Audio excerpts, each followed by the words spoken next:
Greetings travelers and welcome to another Tempo Storm Hearthstone Battlegrounds video. In Battlegrounds, you're working every turn to build a strong team of minions that can dominate your opponents on the battlefield. While you're building your team, your opponents are building theirs, and in the end, the player with the best team has the best odds of success. Development is the name of the game, and if you fall behind, you risk being knocked out of contention early and losing ranks. On the other hand, if you can build a team full of minions with high attack and health, poison and divine shield, and strategically placed cleavers and taunts, you may have what it takes to win the entire lobby. So how do you build a winning team? Join us as we take a closer look at how to build a team that scales well going into the late game, so you can consistently earn top 4 finishes and beyond. Before we begin, be sure to subscribe to the Tempo Storm Hearthstone YouTube channel to keep up to date with our latest Battlegrounds content. Now let's get started. In Battlegrounds, not all minions are created equal. When the game first starts, the minions you purchase will be small and have a low impact in battle, but as the game goes on and as you upgrade your tavern, you'll have access to better minions and ways to improve them through battle cries and other buffs. There are only so many buffs to go around and only so much gold you can spend, so you want to invest in strong minions early and persistently find ways to buff those minions every turn. This is called scaling, and done properly, it is the key to building strong teams. The first step to building a team that can scale is to purchase minions that can carry you into the late game early, so you can build them up as soon as possible. Minions that fit into this category tend to be easy to buff, can buff themselves or others, and have powerful abilities in combat.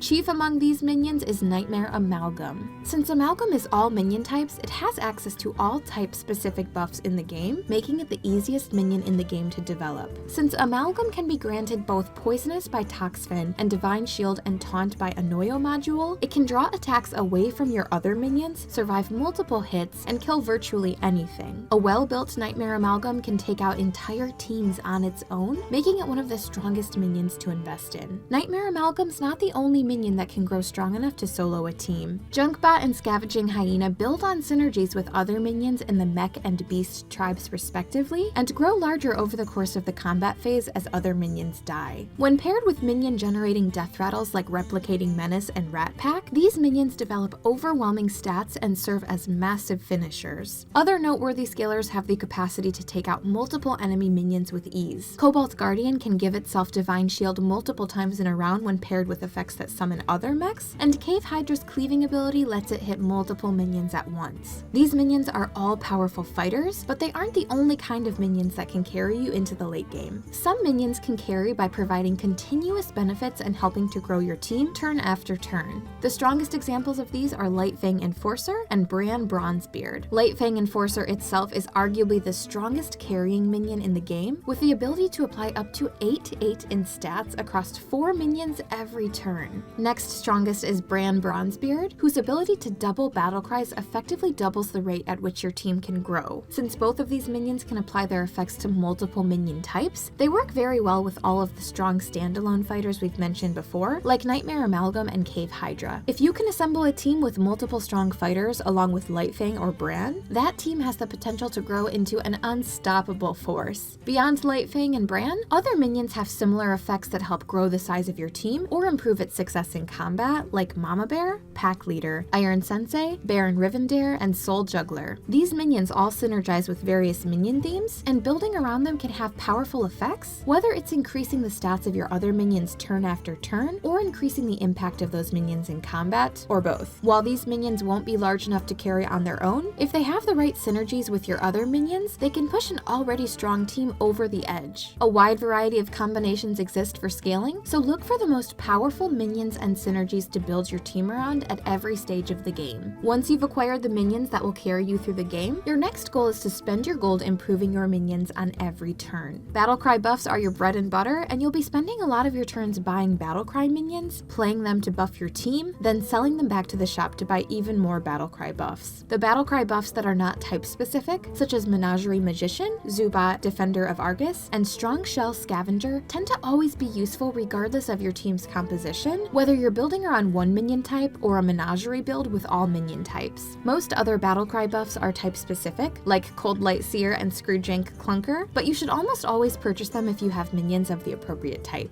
The magnetic buff minions are functionally similar to Battlecry's for mechs and should be treated the same way. In order to make use of all these buffs, you have to have the board space to play them. As the game progresses, you should look for opportunities to free up board space by selling mediocre early game minions or spent Battlecry minions. If you find yourself in a spot where your board is locked up, you'll need to find a minion to sell to make room so you can play your buffs. Don't fall into the trap of hanging on to multiple pairs and spending your gold rolling aggressively for triples to free up space while passing over powerful buffs. If you spend gold re-rolling the tavern and miss, you're functionally taking a turn off, and you can't afford to do that while your opponents are building their own teams. A full team of mediocre minions is less effective than a team with only 4 or 5 powerful minions and a couple of smaller role players, so don't be afraid to sell your worst minion if you need to, no matter how strong that minion is. So far, we've discussed which minions are powerful to scale and can carry you through the game, and which minions you can use to develop your team. Those minions are the cornerstone of any successful strategy, but they aren't the only minions you'll be offered. As a matter of fact, most minions in the tavern won't fall under your game plan. Some of these minions may be worth buying early in order to put fighting bodies on the board, but you'll want to avoid investing in them heavily and sell them in favor of minions that scale well at the earliest opportunity. There are only so many buffs to go around, and you'll want to make sure they're spent on the highest impact minions possible. Early game minions are the most obvious examples of this. Murloc Tidehunter and Alley Cat and their tokens are born to be sold and should almost never be buffed except in the first few turns. The same can be said of small death rattle minions like Kindly Grandmother and Piloted Shredder. They will bolster your team in the early game, but they should be among the first to go as you head into the mid game. There are other minions in the tavern that may look like they can scale well, but looks can be deceiving. Bulver Fireblood, Fester Root Hulk, and the Boogie Monster may seem stronger than they actually are since they can gain stats through combat, but since they don't have a minion type, they can't benefit from Battlecries or other type-specific buffs, so you'll almost never want to purchase them. Wrathweaver and Crowd Favorite are a little better since their self-buff abilities apply during the tavern phase instead of the combat phase, but they still tend to be difficult to scale well in the late game. It's possible to make them work, but remember, if a minion is not pulling its weight in combat or actively helping your team develop, be prepared to sell it so you can make room for better minions and buffs. We've gone over the basics of how to build a strong team that can carry you into the late game, so let's recap. First, find strong minions that are easy to buff, have the potential to grow in combat, or have strong combat abilities or death rattles. Also look for minions that actively help your team grow turn after turn. Then use Battlecry and magnetic minions to buff your team. As your team grows, sell the weakest minions to make space for stronger minions and buffs, and stay away from minions that are difficult to buff and don't provide value to your team. When in doubt, always take actions that develop your board or upgrade your tavern, and spend as little gold as possible re-rolling to chase specific minions. If you follow these guidelines, you'll have an easier time building a team that can dominate the late game and earn you a top finish. If this breakdown was useful for you, be sure to like this video and subscribe to the channel to stay up to date with our Hearthstone Battlegrounds content, and let us know in the comments what you'd like for us to feature next. Thanks for watching!